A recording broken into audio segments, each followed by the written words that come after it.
सम सुगंध कर दो। आदरणीय भद्र महापुरुषों, सम्मान की योग माताओं बहनों, प्यार से कहिए जी। और सत्संगत जी,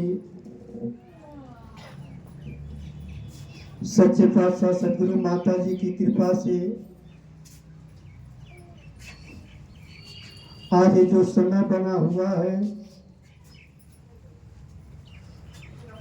आज इस साथ संगत के श्री चरणों में तमाम सारे भक्तजन, सारे संत महापुरुष मिल बैठ करके जहाँ ये अपने आप को सदगुरु के चरणों में समर्पित करके जो एक इलाही दात प्राप्त किए हैं, आज उसी जो दात मिला है, आज ये संत उसी दाता की बात, उस मालिक की बातें महात्मा बता रहे हैं कि ऐ इंसान, परमात्मा ने हमें संसार में भेजा एक इंसान बना करके,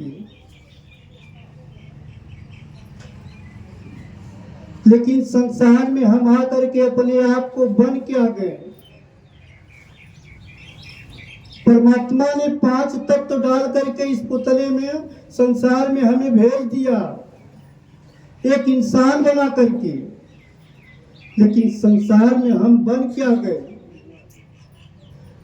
कहते हैं कि 5 तत्व के पुतले देखो, एक कैसे इंसान बने। अरे कोई हिंदू, कोई सिख, ईसाई और कोई मुसलमान बने। परमात्मा ने हमें क्या बना करके भेजा? इंसान बना करके। लेकिन हम अपने आप को यहाँ ब्राह्मण, क्षत्रिय, शूद्र, हिंदू, मुस्लिम, सिख, ईसाई अपने आप को बन गए। महात्मा कहते हैं कि वजूदे वसर जब पैदा कोई अनजान होता है, ना हिंदू सिख होता है, ना मुसलमान होता है। ये फिरके रतन जहां में, ये फिरके रतन जहां में हम ही ने बांट रखे हैं। अरे खुदा के तरफ से तो हर कोई इंसान होता है। परमात्मा की तरफ से इंसान बना करके परमात्मा ने भेजा। जब संसार में इंसान जन्म ले लिया, आ गया, तो जो हमें भेजा संसार में, इस मालिक से, परमात्मा से, ये इंसान अरदास कर रहा है, विनती कर रहा है अपने मालिक से कि प्रभु आप हमें एक मानव बना करके, इंसान बना करके संसार में आप हमें भेज रहे हो। कैसे हमें पता चलेगा कि हम अच्छा काम कर रहे हैं या बुरा काम कर रहे हैं? परमात्मा ने कहा कि इंसान का प्रश्न तो बहुत ही अच्छा है। उस इंसान को परमात्मा ने 4 झोली दिया, 2 झोली आगे डाल दिया, 2 झोली पीछे डाल दिया। कहा कि ऐ इंसान, जो आगे की झोली है उसमें अपनी बुराई और दूसरे की अच्छाई जो है वो हमारे सामने वाली झोली में है, और अपनी अच्छाई, दूसरे की बुराई वो पीछे वाली झोली में है। लेकिन साथ संगत जी, इंसान संसार में आया, तुरंत उस झोली को पलट दिया, अपनी अच्छाई और दूसरे की बुराई को कर लिया आगे। साथ संगत जी, अगर किसी भी इंसान से अगर आप पूछेंगे कि भाई साहब क्या हाल चाल है, साथ संगत जी इतनी इतनी बड़ाइयां वो करने लगता है, अपने आप को क्या क्या वो बनने लगता है। लेकिन संसार में महापुरुषों, आपने कहीं भी रिश्तेदारी में, इष्ट मित्र के पास संसार में चौराहे पर कहीं भी अगर आप गए होंगे, आपने किसी के मुख से आप सुना कि हमें तो इंसान बनना है। सत्संग जी, एक फकीर दिन में लालटेन जला करके चौराहे पर ढूंढ रहा था। ऐसे यानी जो भी दुकानें थी चौराहे पर, आप जैसे संत, आप जैसे महापुरुष इंसान बैठे थे। कहे कि बाबा जी आप क्या ढूंढ रहे हो, और दिन को आप लालटेन जला करके आप क्या खोज रहे हो। सत्संग जो महात्मा ने कहा कि बाबू हम एक इंसान को ढूंढ रहे हैं, हम आदमी ढूंढ रहे हैं। कहते बाबा जी इतने चौराहे पर इतने लोग बैठे हैं, क्या इंसान नहीं है। सत्संग जो फकीर वो महात्मा कहने लगे कि अगर ये इंसान होते तो वेदों में ऐसा नहीं लिखा रहता कि मनोर्भव मनुष्य बनो। क्योंकि सत्संग जो हमारी जो मनुष्यता थी,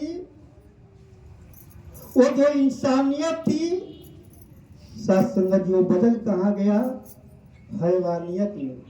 क्योंकि उस झोली को हमने आगे कर लिया, दूसरे की केवल बुराई ही दिखाई दे रहा। लेकिन आज सदगुरु माता जी क्या कह रही है कि निंदा, नफरत, ईर्ष्या से जो भी गुरसिख डरता है, उस गुरसिख के काम अधूरे सतगुरु पूरे करता है।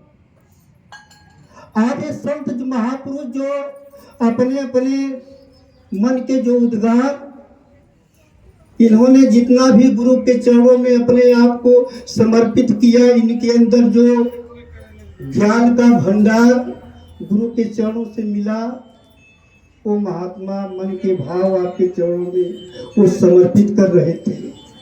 एक सदगुरु के प्रति हमारा एक विश्वास दिला रहे थे कि महापुरुषों अगर हमारे जीवन में कोई भी कठिनाई आए तो हम एक सदगुरु का सहारा लें। अगर हम कहीं भी जाते हैं तो सदगुरु का नाम लेकर के अपने घर से निकले।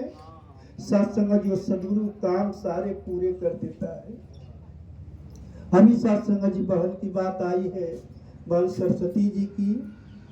सत्संग जी सदगुरु की रहमत है। दास सत्संग जी आपके चरणों में अरदास करे। एक भगौरा की बहन बिमलेश जी थी। इस माता जी की कितनी रहमत है कि वो बहन समागम में पहुंच गई 15 तारीख में, और रात में कुछ दर्द हुआ सीने में। सुबह होते होते दास जा रहा था ड्यूटी, बहन कहीं बाबू तक दवा दिला देते। सत्संग जी भैया राम शरण को मैंने कहा कि भैया ले आकर के बहन को दवा दिला दीजिए, और हमारा ड्यूटी का समय हो गया, अच्छे से ड्यूटी है। सत्संग जी उधर से आते, ड्यूटी से जब आए पंडाल में, तो महात्मा ने बताया कि वो बहन शरीर छोड़ दी। कितनी रहमत है सदगुरु की, इस साथ संगत की, सदगुरु माता जी की। इस सत्संग अपने गोद में लेकर के अपने बच्चे को अपने आप में समर्पित कर लिया। आज ये संत वही रास्ता बता रहे हैं, आज ये संत वही बात बता रहे हैं कि महापुरुषों हमारा ध्यान सत्संग में आते हैं तभी भी ध्यान हमारा इधर उधर रहता है। लेकिन महापुरुषों जो संत बताते हैं कि ध्यान मूलम गुरुर मूर्ति, कि संगत में बैठकर महापुरुषों हमारा जो ध्यान है गुरु के प्रति होना चाहिए। और जो महात्मा यहाँ से एक एक भजन, एक एक वचन अपने वचनों के द्वारा, विचारों के द्वारा, कविताओं के द्वारा, भजनों के द्वारा जो दे रहे हैं, कहते हैं बहुत बढ़िया महात्मा भजन बोल रहे हैं। उस भजन का सुंदर कितना भाव। लेकिन सत्संग जो भजन नहीं होता है वो तो सदगुरु का विचार होता है, वो तो ब्रह्म का विचार होता है। तो आज सत्संग जी दास अधिक समय नहीं लेगा।